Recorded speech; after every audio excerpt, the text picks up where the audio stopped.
Subject Science, Class 5th, Chapter 12, Producing and Storing Food. Food का producing उत्पादन and storing after उसका क्या किया जाता है storing. The plants we grow for our use are called crops. हमारे use के लिए हम जो प्लांट्स को ग्रो करते हैं उगाते हैं उन्हें क्या कहा जाता है क्रॉप्स फसलों कहा जाता है. ये व्हीट प्लांट्स है मीन्स गेहूं के प्लांट्स है. व्हीट का यूज्ड हम कई सारी चीज़ों को बनाने के लिए करते हैं. हम वही प्लांट्स को ग्रो करते हैं मीन्स उसको उगाते हैं जिसका हम किसी ना किसी रूप में उसका क्या करते हैं यूज्ड करते हैं. उन्हें क्या कहा जाता है क्रॉप्स कहा जाता है फसलों कहा जाता है. Some crops give us food. कुछ क्रॉप्स कुछ फसलों हमें फूड देते हैं जैसे कि व्हीट राइस मेज ये सब क्या है फूड क्रॉप्स है जिसको हम खाते हैं. These are called food crops. जिस क्रॉप्स में से हमें फूड मिलता है वो क्रॉप्स को क्या कहा जाता है फूड क्रॉप्स कहा जाता है. All crops are not grown for food though. All crops सभी फसलें हालांकि फूड के लिए भोजन के लिए नहीं उगाई जाती है. Cotton for example is a fibre crop. हम कॉटन को उगाते हैं उनको ग्रो करते हैं. क्यों करते हैं उसको तो हम खाते नहीं हैं तो भी हम उसको ग्रो करते हैं. ऐसा नहीं है कि हम सिर्फ जो खाते हैं वो ही प्लांट्स को हम ग्रो करें. कॉटन को हम खाते नहीं हैं लेकिन हम इसका यूज्ड किसी और तरीके से किसी ना किसी रूप में करते हैं. कॉटन एक फाइबर क्रॉप है. Many things have to be done to see that a crop grows well. अगर हमें फसल को अच्छी तरह से ग्रो करना है तो हमें उनके लिए बहुत सी चीज़ें करनी होती है. Different crops need different kinds of soil, different amounts of water and so on.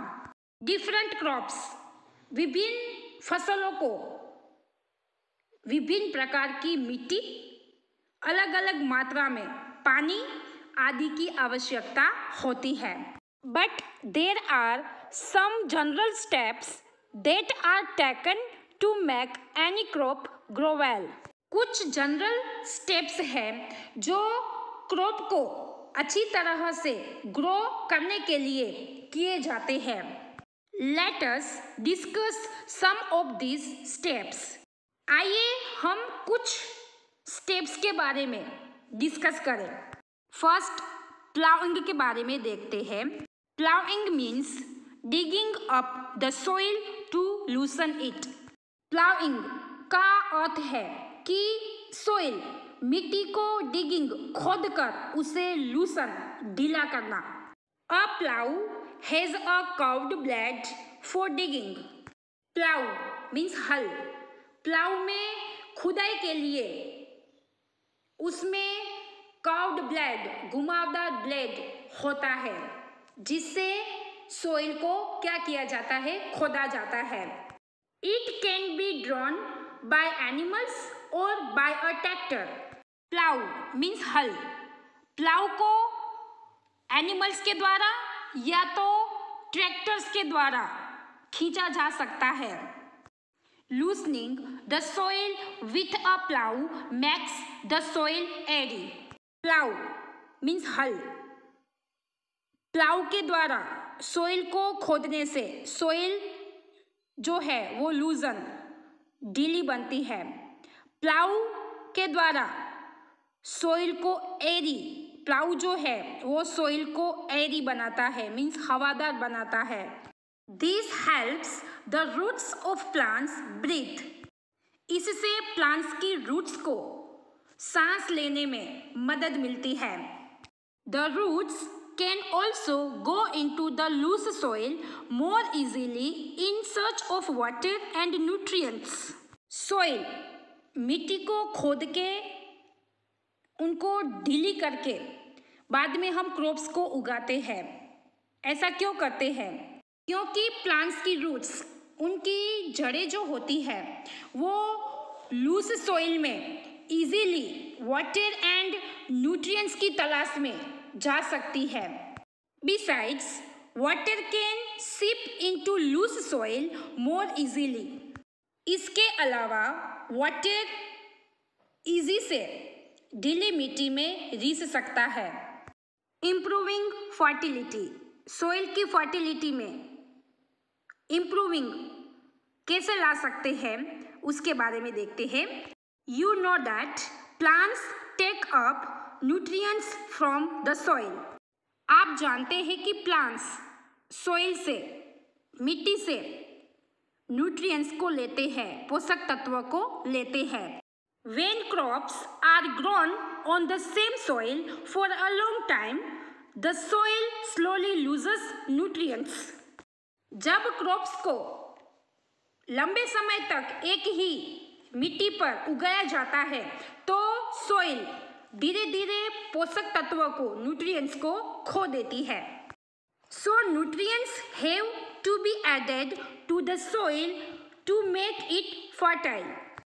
जब क्रॉप्स को लंबे समय तक एक ही मिट्टी पर उगाया जाता है तो मिट्टी में धीरे धीरे न्यूट्रिएंट्स जो है वो कम हो जाते हैं, मीन्स सॉइल न्यूट्रिएंट्स को खो देती है। तो सॉइल को फर्टाइल बनाने के लिए उसमें न्यूट्रिएंट्स को क्या करना पड़ता है? ऐड करना पड़ता है।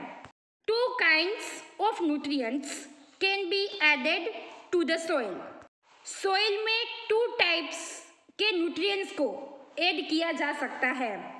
These are manure and fertilizers. Soil की फर्टिलिटी में इम्प्रूव लाने के लिए उसमें क्या ऐड किया जाता है?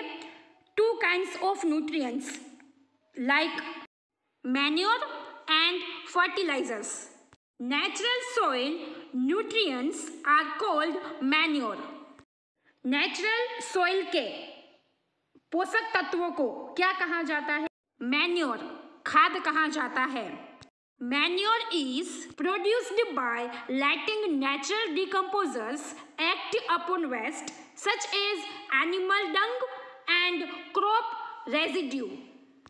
मैन्योर को नेचुरल रूप से सड़ने वाले कचरे जैसे कि एनिमल डंग मीन्स पशु के गोबर एंड क्रॉप रेजिड्यू मीन्स फसल के अवशेषों, जो बचे हुए फसल का जो बचा हुआ जो कचरा होता है वो, उसको सड़ा के उस पर काम करने से मैन्यूर को क्या किया जाता है? उत्पन्न किया जाता है। Compost is a kind of manure made by letting waste decompose in covered pits. Compost एक प्रकार का क्या है? मैन्योर, खाद है जिसे ढकने वाले पिट्स, गड्ढों में वेस्ट को क्या करने दिया जाता है? सड़ने दिया जाता है। Fertilisers are man made plant nutrients. Fertilisers man made, मानव निर्मित प्लांट न्यूट्रिएंट्स है। ये यूरिया है जो मैन मेड फर्टिलाइजर्स मीन्स मानव निर्मित फर्टिलाइजर्स है। Do you remember that we get phosphorus from rocks? क्या आपको याद है कि हमें रॉक्स से फॉस्फोरस मिलता है? One of the ways in which phosphorus is used is to make fertilisers. Phosphorus का यूज्ड फर्टिलाइजर्स बनाने के लिए किया जाता है। Nitrogen is also used to make fertilisers. Nitrogen का यूज्ड भी फर्टिलाइजर्स बनाने के लिए किया जाता है। सोइंग सीड्स मीन्स बीजों को बोना। Seeds are sown after the soil is prepared. After the soil is prepared, soil तैयार होने के बाद मीन्स सोइल को, मिट्टी को खोद के ढीली की जाती है एंड बाद में सीड्स बोए जाते हैं। Seeds can be scattered over fields by hand. Seeds को हाथ से खेतों में बिखर सकते हैं। They can also be sown with the help of a seed drill. Seeds बीजों को सीड ड्रिल की मदद से भी बोया जा सकता है। आप लोग पिक्चर में देखिए कि ट्रैक्टर के माध्यम से सीड ड्रिल को खींचा जा सकता है। Seed drills are attached to ploughs. Seed drills ploughs means हल से जुड़े होते हैं। They have a funnel shaped bowl joined to many tubes. Seed drills funnel shaped का बाउल है जो कई ट्यूबों से जॉइंड है। As the plough digs the field, the seeds drop from the seed drill into the furrows made by the plow. जैसे जैसे हल खेत को खोदता है, बीज सीड ड्रिल से गिरता है जो हल द्वारा बनाए गए फरोज में जाता है। इरिगेशन, सिंचाई। Watering crops is called irrigation. Watering means पानी वाली फसलों को क्या कहा जाता है? इरिगेशन कहा जाता है।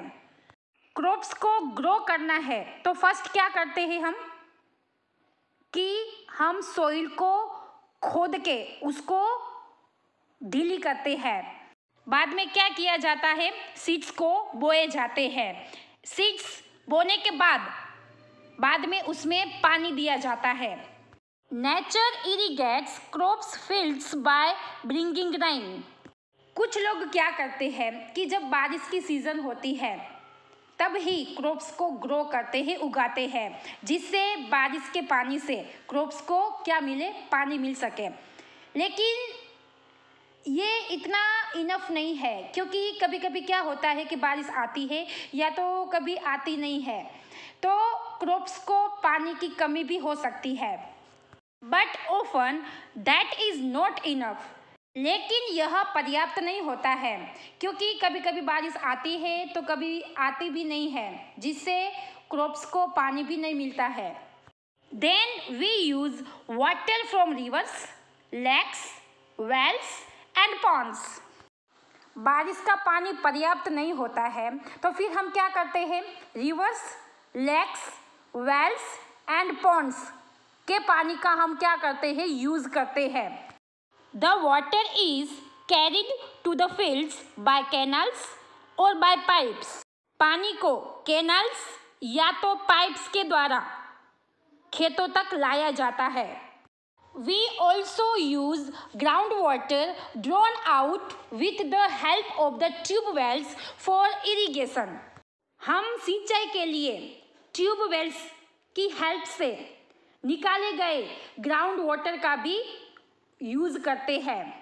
देर are many ways of irrigating crops fields. फसल की सिंचाई के लिए कई तरीके हैं। Water can be allowed to run freely through the fields. Water को खेतों में फ्रीली छोड़ दिया जाता है। आप लोग फर्स्ट पिक्चर में देख सकते हो कि वाटर को खेतों में ऐसे फ्रीली छोड़ दिया जाता है। और it can be made to drip slowly through holes in pipes.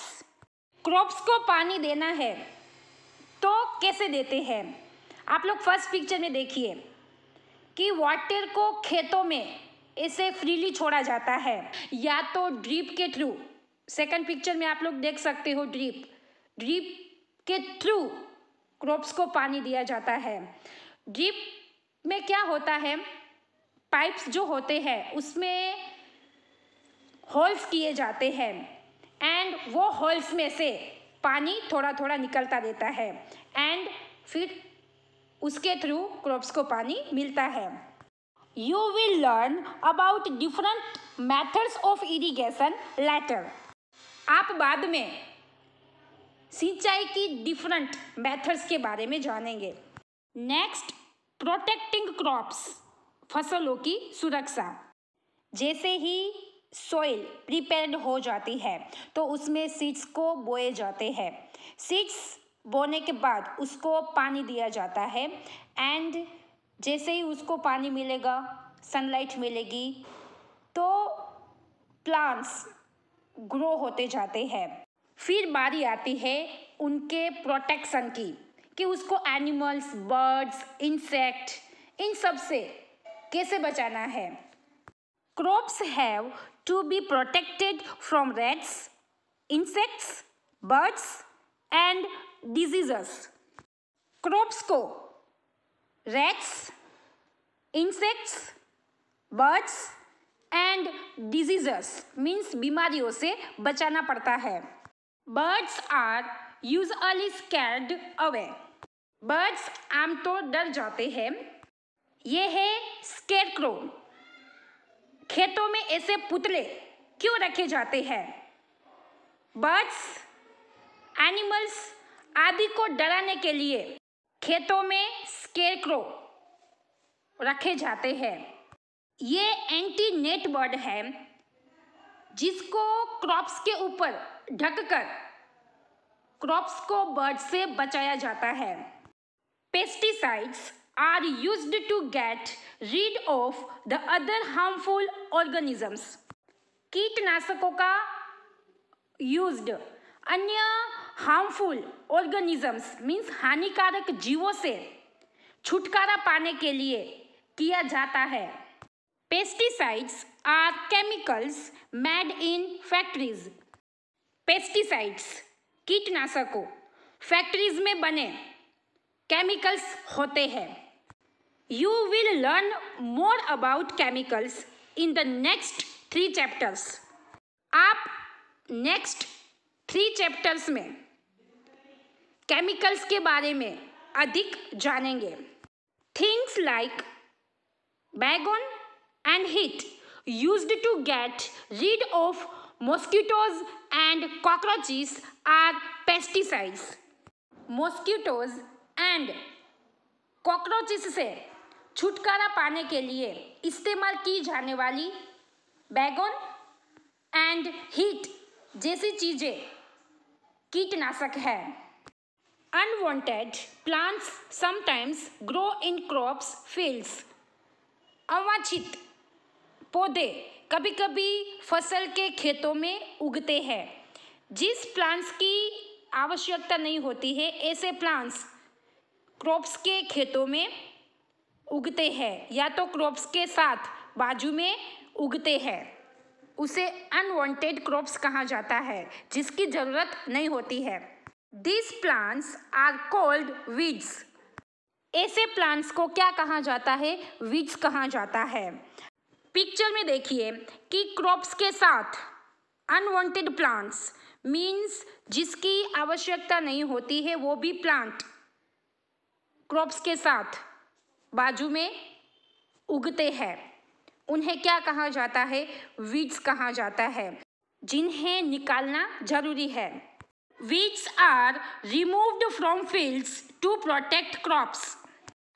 Crops की सुरक्षा के लिए खेतों से वीड्स को निकाल दिए जाते हैं। Otherwise they compete with crops for water and nutrients from the soil. Otherwise वे मिट्टी से वाटर एंड न्यूट्रिएंट्स के लिए क्रॉप्स एंड वीड्स के बीच क्या हो जाता है? कंपीट मीन्स प्रतिस्पर्धा हो जाती है। They can be pulled out or killed with the help of chemicals.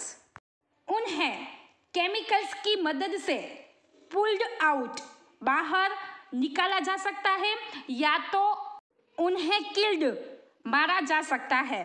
Weeds को हाथों से या तो ये सारी चीज़ें जो है उनसे निकाला जाता है। Pesticides are useful for protecting crops, but there is a bad side to them.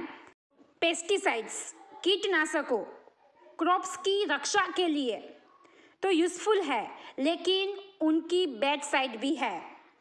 They pollute the soil and from the soil they are washed off into water bodies. Way soil मिट्टी को pollute करते हैं, प्रदूषित करते हैं, and soil से वे water bodies means जलाशयों like rivers, lakes, pond उसमें वो धुल जाते हैं. मीन्स जब बारिश आती है तब बारिश के पानी के साथ वो सॉइल से वाटर बॉडीज मीन्स जलाशयों में जाते हैं, जिससे लेक्स, पॉन्ड्स, रिवर्स उनका पानी भी क्या होता है, पॉल्यूट होता है, प्रदूषित होता है. They are non biodegradable meaning they can not be broken down by natural decomposers. वे नॉन बायोडिग्रेडेबल होते हैं. इसका अर्थ है कि उन्हें नेचुरल डिकम्पोजर्स द्वारा तोड़ा नहीं जा सकता है. So they stay on in the soil and water. इसलिए वे सॉइल एंड वाटर में रहते हैं. They are very harmful for our health and for the environment. वे हमारे हेल्थ, हमारे स्वास्थ्य एंड इन्वायरमेंट, पर्यावरण के लिए बहुत हार्मफुल है, हानिकारक है. आज का हम यहाँ तक रखते हैं. नेक्स्ट पार्ट में हम हार्वेस्टिंग एंड स्टोरिंग के बारे में देखेंगे.